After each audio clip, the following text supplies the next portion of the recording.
Asia কাপের ফাইনালের পর এসিসি চেয়ারম্যানের কাছ থেকে ট্রফি না নেয়া নিয়ে করা ভারতের আচরণকে ক্রিকেটের প্রতি অসম্মানজনক বলে সমালোচনা করেছেন পাকিস্তান অধিনায়ক সালমান আলী আগা।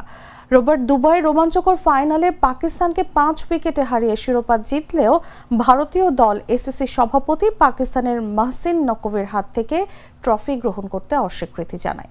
এছাড়া পুরো টুর্নামেন্টেই ভারত পাকিস্তান খেলোয়াড়দের মধ্যে কর্মর্দন হয়নি। এ নিয়েই ক্ষোভ প্রকাশ করেন সালমান আগা।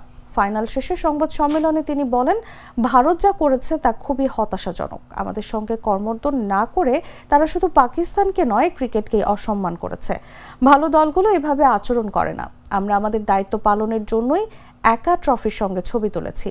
তিনি আরো বলেন, আমি সূর্যকুমার যাদবের সঙ্গে ব্যক্তিগতভাবে হাত মিলিয়েছি। টুর্নামেন্ট শুরুর আগে সংবাদ সম্মেলনে এবং রেফারির মিটিংয়ে তিনি হাত মেলান, কিন্তু ক্যামেরার সামনে তারা সেটা করেন না।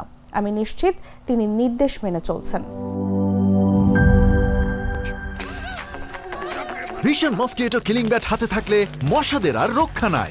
ভিশন মসকিটো কিলিং ব্যাট, মশা তাড়াবার হাতিয়ার। ক্রয়ের জন্য ভিজিট করুন ভিশন শোরুম কিংবা অথবা.com-এ।